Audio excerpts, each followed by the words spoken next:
नमस्कार, कहानी कमल में आपका स्वागत है। आइए आज सुनते हैं मुंशी प्रेमचंद की लिखी कहानी कफन। कहानी पसंद आए तो लाइक और चैनल को सब्सक्राइब करें। झोपड़े के द्वार पर बाप और बेटा दोनों एक बुझे हुए अलाव के सामने चुपचाप बैठे हैं और अंदर बेटे की जवान बीबी बुधिया प्रसव वेदना से पछाड़ खा रही थी।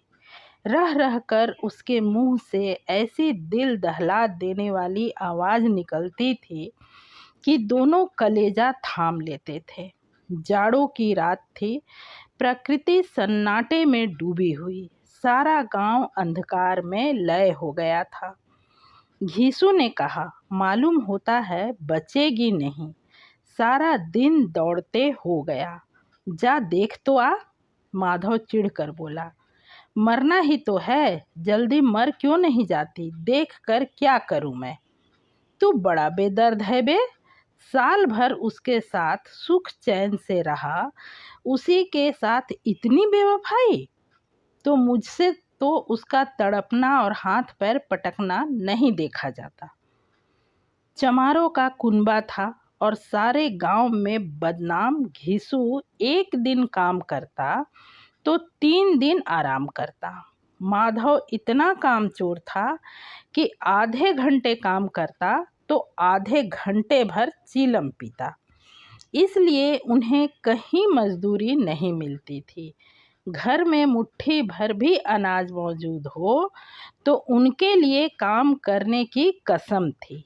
जब 2-4 फाके हो जाते तो घीसू पेड़ पर चढ़कर लकड़ियां तोड़ लाता और माधव बाजार में बेच लाता। और जब तक वह पैसे रहते दोनों इधर उधर मारे मारे फिरते। गांव में काम की कमी न थी। किसानों का गांव था, मेहनती आदमी के लिए 50 काम थे, मगर इन दोनों को उसी वक्त बुलाते जब 2 आदमियों से एक का काम पाकर संतोष कर लेने के सिवा और कोई चारा न होता।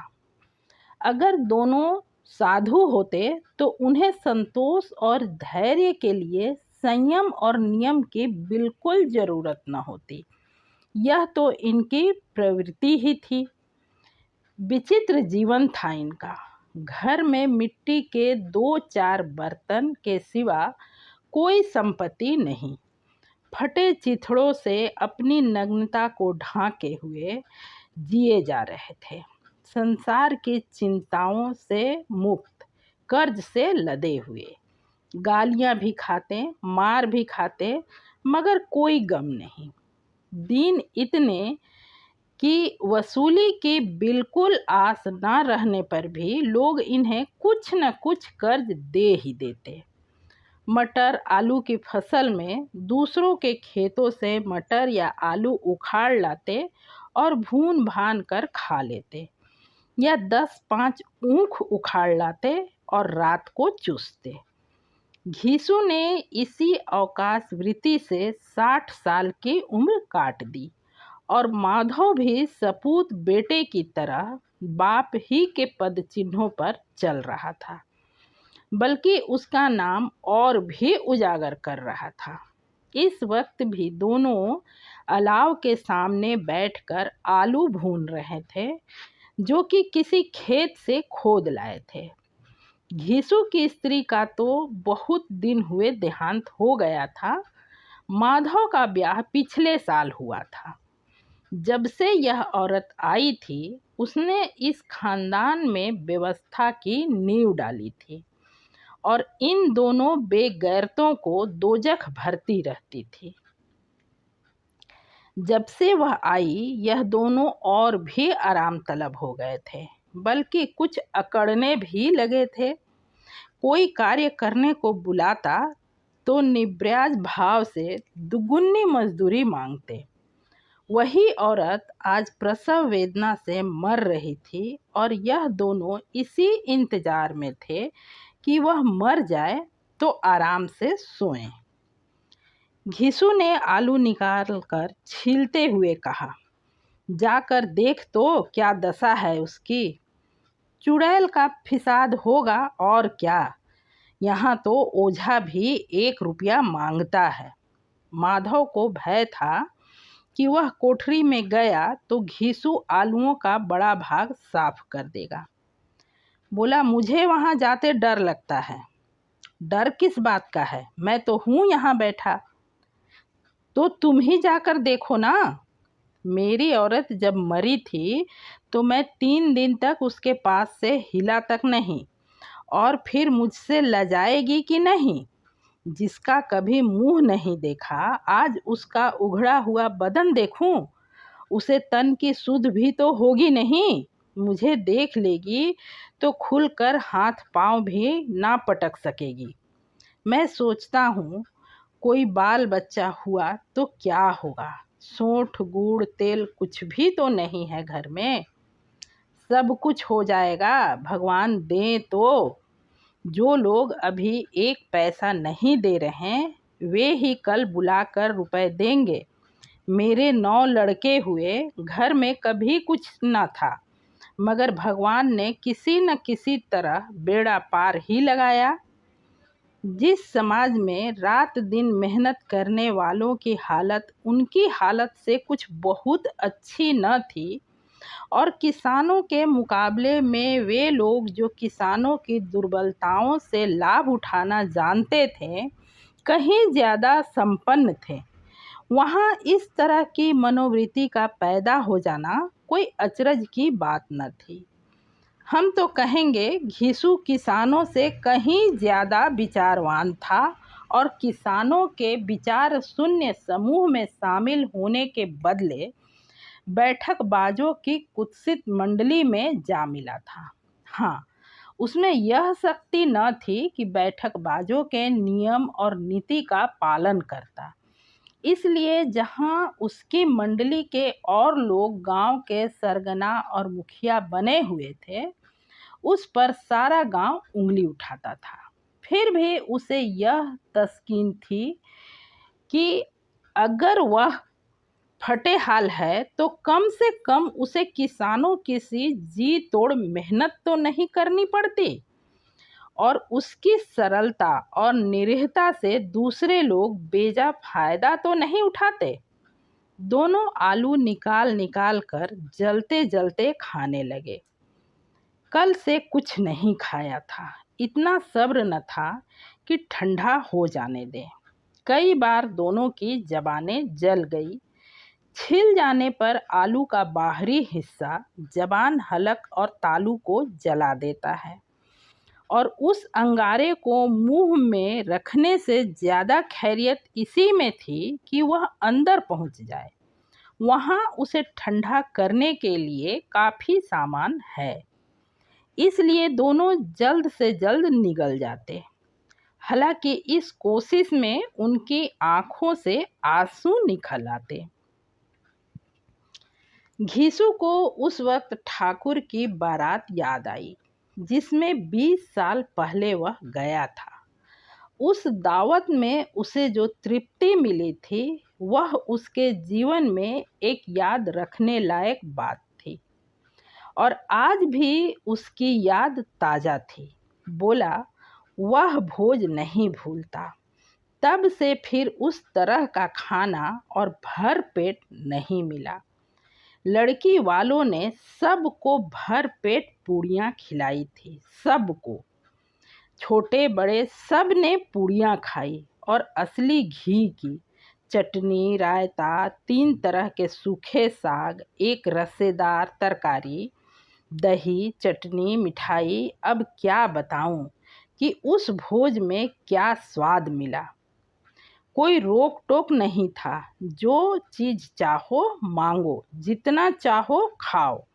लोगों ने ऐसा खाया कि किसी से पानी ना पिया गया। मगर परोसने वाले हैं कि पत्तल में गर्म गर्म गोल गोल सुवासित कचौड़ियाँ डाले देते हैं। मना करते हैं कि नहीं चाहिए, पत्तल पर हाथ रोके हुए हैं, मगर वह है कि दिए जाते हैं। और जब सबने मुंह धो लिया तो पान इलायची भी मिली। मगर मुझे पान लेने की कहाँ सुध थी। खड़ा हुआ न जाता था। चटपट जाकर अपने कंबल पर लेट गया। ऐसा दिल दरियाव था वह ठाकुर। माधव ने इन पदार्थों का मन ही मन मजा लेते हुए कहा, अब हमें कोई ऐसा भोज नहीं खिलाता। अब कोई क्या खिलाएगा। वह जमाना दूसरा था। अब तो सबको किफ़ायत सूझती है। शादी ब्याह में मत खर्च करो, क्रियाकर्म में मत खर्च करो। पूछो गरीबों का माल बटोर बटोर कर कहाँ रखोगे। बटोरने में तो कमी नहीं है, हाँ खर्च में किफ़ायत सूझती है। तुमने एक 20 पूरियां खाई होंगी। 20 से ज़्यादा खाई थी। मैं 50 खा जाता। 50 से कम मैंने भी न खाई होंगी। अच्छा पका था। तू तो मेरा आधा भी नहीं है। आलू खाकर दोनों ने पानी पिया और वहीं अलाव के सामने अपनी धोतियां ओढ़कर पांव पेट में डाले सो रहे, जैसे दो बड़े बड़े अजगर डेंगुलिया मारे पड़े हों। और बुधिया अभी तक कराह रही थी। सवेरे माधव ने कोठरी में जाकर देखा तो उसकी स्त्री ठंडी हो गई थी।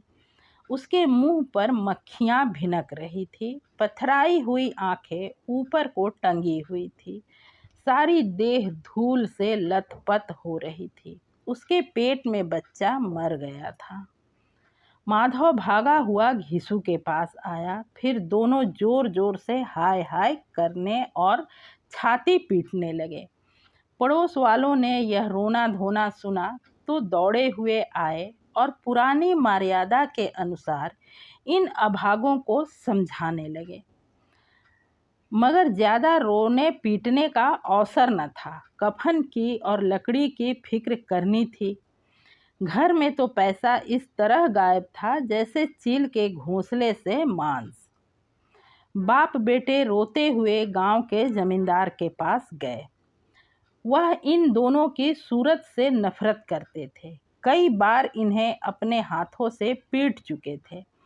चोरी करने के लिए, वादे पर काम पर ना आने के लिए।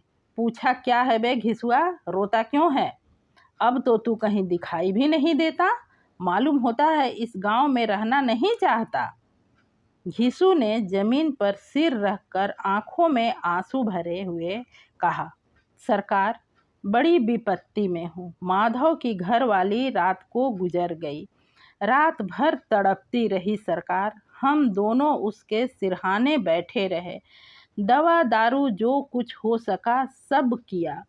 मुद्दा वह हमें दगा दे गई। अब कोई एक रोटी देने वाला भी न रहा मालिक। तबाह हो गए, घर उजड़ गया। आपका गुलाम हूँ। अब आपके सिवा कौन उसकी मिट्टी पार लगाएगा। हमारे हाथ में तो जो कुछ था वह सब दवा दारू में उठ गया। सरकार ही की दया होगी तो उसकी मिट्टी उठेगी। आपके सिवा किसके द्वार पर जाऊं। जमींदार साहब दयालु थे, मगर घिसू पर दया करना काले कंबल पर रंग चढ़ाना था। जी में तो आया, कह दे चल दूर हो जा यहाँ से। यूं तो बुलाने से भी नहीं आता। आज जब गरज पड़ी है तो आकर खुशामद कर रहा है। हरामखोर कहीं का बदमाश। लेकिन यह क्रोध या दंड देने का अवसर न था। जी में कुढ़ते हुए 2 रुपए निकाल कर फेंक दिए, मगर सांत्वना का एक शब्द भी मुंह से ना निकला। उसकी तरफ ताका तक नहीं, जैसे सिर का बोझ उतारा हो। जब जमींदार साहब ने 2 रुपए दिए तो गांव के बनिए महाजनों को इनकार का साहस कैसे होता। घिसू जमींदार का नाम का ढिंढोरा भी पीटना जानता था। किसी ने 2 आने दिए, किसी ने 4 आने। 1 घंटे में घिसू के पास 5 रुपए की अच्छी रकम जमा हो गई। कहीं से अनाज मिल गया, कहीं से लकड़ी। और दोपहर को घिसू और माधव बाजार से कफन लाने चले। इधर लोग बांस काटने लगे। गांव के नर्म दिल स्त्रियां आकर लाश देखती थी और उसकी बेकसी पर 2 बूंद आंसू गिराकर चली जाती थी। बाजार में पहुंचकर घिसू बोला, लकड़ी तो उसे जलाने भर को मिल गई है, क्यों माधव? माधव बोला, हाँ लकड़ी तो बहुत है, अब कफन चाहिए। तो चलो कोई हल्का सा कफन ले लें। हाँ और क्या, लाश उठते उठते रात हो जाएगी, रात को कफन कौन देखता है। कैसा बुरा रिवाज है कि जिसे जीते जी तन ढांकने को चिथड़ा भी ना मिले, उसे मरने पर नया कफन चाहिए। कफन लाश के साथ जल ही तो जाता है, और क्या रखा रहता है क्या? यही 5 रुपए पहले मिलते तो कुछ दवा दारू कर लेते। दोनों एक दूसरे की मन की बात ताड़ रहे थे। बाजार में इधर उधर घूमते रहे, कभी इस बाजार के दुकान पर गए, कभी उसकी दुकान पर। तरह तरह के कपड़े रेशमी और सूती देखे, मगर कुछ जंचा नहीं। यहाँ तक कि शाम हो गई, तब दोनों न जाने किस दैवी प्रेरणा से एक मधुशाला के सामने जा पहुँचे और जैसे किसी पूर्व निश्चित व्यवस्था से अंदर चले गए। वहाँ जरा देर तक दोनों असमंजस में खड़े रहे। फिर घीसू ने गद्दी के सामने जाकर कहा, साहू जी, एक बोतल हमें भी देना। उसके बाद कुछ चिखौना आया, तली हुई मछली आई और दोनों बरामदे में बैठकर शांतिपूर्वक पीने लगे। कई कुंजिया ताबड़तोड़ पीने के बाद दोनों सुरूर में आ गए।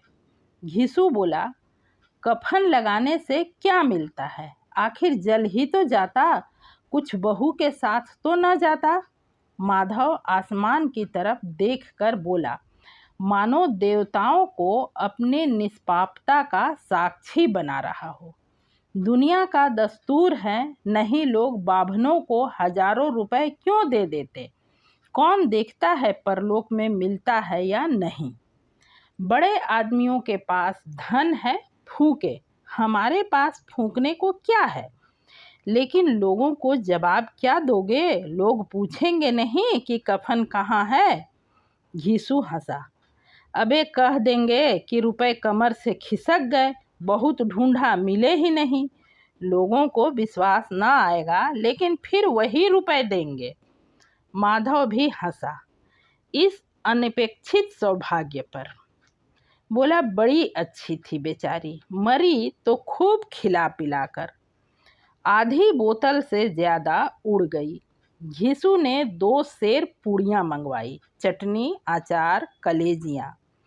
शराब खाने के सामने ही दुकान थी। माधव लपक कर 2 पत्तलों में सारे सामान ले आया। पूरा 1.5 रुपया खर्च हो गया, सिर्फ थोड़े से पैसे बचे रहे।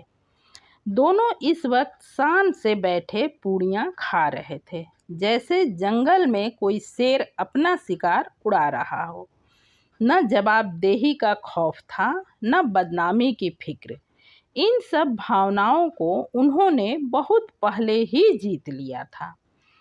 घीसू दार्शनिक भाव से बोला, हमारी आत्मा प्रसन्न हो रही है तो क्या उसे पुण्य नहीं मिलेगा? माधव ने श्रद्धा से सिर झुकाकर तस्दीक की, जरूर से जरूर पुण्य होगा। भगवान तुम अंतर्यामी हो, उसे बैकुंठ ले जाना।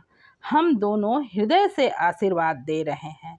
आज जो भोजन मिला वह कभी उम्र भर न मिला था। एक क्षण के बाद माधव के मन में एक शंका जागी। बोला, क्यों दादा, हम लोग भी एक न एक दिन वहाँ जाएंगे ही। घीसू ने इस भोले भाले सवाल का कोई उत्तर ना दिया। वह परलोक की बातें सोचकर इस आनंद में बाधा न डालना चाहता था। जो वहाँ हम लोगों से पूछे कि तुमने हमें कफन क्यों नहीं दिया, तो क्या कहोगे? कहेंगे तुम्हारा सिर। पूछेगी तो जरूर, तू कैसे जानता है कि उसे कफन न मिलेगी? तू मुझे ऐसा गधा समझता है? 60 साल क्या दुनिया में घास खोदता रहा हूँ? उसको कफन मिलेगा और बहुत अच्छा मिलेगा। माधव को विश्वास न आया। बोला, कौन देगा? रुपए तो तुमने चट कर दिए, वह तो मुझसे पूछेगी, उसकी मांग में तो सिंदूर मैंने डाला था।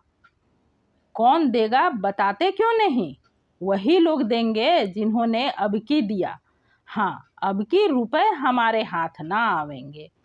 ज्यों ज्यों अंधेरा बढ़ता था और सितारों की चमक तेज होती थी, मधुशाला की रौनक भी बढ़ती जाती थी। कोई गाता था, कोई डींग मारता था, कोई अपने संगी के गले लिपटा जाता था, कोई अपने दोस्तों के मुंह में कुल्हड़ लगाए देता था। वहाँ के वातावरण में सुरूर था, हवा में नशा। कितने तो यहाँ आकर एक चुल्लू में मस्त हो जाते थे। शराब से ज़्यादा यहाँ की हवा उन पर नशा करती थी। जीवन की बाधाएं यहाँ खींच लाती थी और कुछ देर के लिए यह भूल जाते थे कि वे जीते हैं या मरते हैं, या न जीते हैं न मरते हैं। और यह दोनों बाप बेटे अब भी मज़े ले लेकर चुस्कियां ले रहे थे। सबकी निगाहें इनकी ओर जमी हुई थी। दोनों कितने भाग्य के बली हैं, पूरी बोतल बीच में है। भर पेट खाकर माधव ने बची हुई पूड़ियों का पत्तल उठाकर एक भिखारी को दे दिया, जो खड़ा इनकी ओर भूखी आंखों से देख रहा था और देने के गौरव, आनंद और उल्लास का अपने जीवन में पहली बार अनुभव किया। घिसू ने कहा, ले जा बे, खूब खा और आशीर्वाद दे। जिसकी कमाई है वह तो मर गई, मगर तेरा आशीर्वाद उसे जरूर पहुंचेगा। रोए रोए से आशीर्वाद दो, बड़ी गाढ़ी कमाई के पैसे हैं। माधव ने फिर आसमान की तरफ देखकर कहा, वह बैकुंठ में जाएगी दादा, बैकुंठ की रानी बनेगी। घिसू खड़ा हो गया और जैसे उल्लास की लहरों में तैरता हुआ बोला, हाँ बेटा, बैकुंठ में जाएगी। किसी को सताया नहीं, किसी को दबाया नहीं, मरते मरते हमारी जिंदगी की सबसे बड़ी लालसा पूरी कर गई। वह न बैकुंठ जाएगी तो क्या ये मोटे मोटे लोग जाएंगे, जो गरीबों को दोनों हाथों से लूटते हैं और अपने पाप को धोने के लिए गंगा में नहाते हैं और मंदिरों में जल चढ़ाते हैं। श्रद्धालुता का यह रंग तुरंत ही बदल गया। अस्थिरता नशे की खासियत है। दुख और निराशा का दौरा हुआ। माधव बोला, मगर दादा, बेचारी ने जिंदगी में बड़ा दुख भोगा, कितना दुख झेल कर मरी। वह आंखों पर हाथ रख कर रोने लगा, चीखें मार मार कर। घिसू ने समझाया, क्यों रोता है बेटा, खुश हो कि वह माया जाल से मुक्त हो गई, जंजाल से छूट गई। बड़ी भाग्यवान थी जो इतनी जल्द माया मोह के बंधन तोड़ दिए। और दोनों खड़े होकर गाने लगे, ठगनी क्यों नैना झमकावे ठगनी। पियक्कड़ों की आंखें इनकी ओर लगी हुई थी और यह दोनों अपने दिल में मस्त गाए जाते थे। फिर दोनों नाचने लगे, उछले कूदे, गिरे भी, मटके भी, भाव भी बताए, अभिनय भी किए और आखिर नशे में मदमस्त होकर वहीं गिर पड़े। समाप्त। कहानी पसंद आई हो तो चैनल को ज़रूर सब्सक्राइब करें। पूरी कहानी सुनने के लिए दिल से धन्यवाद।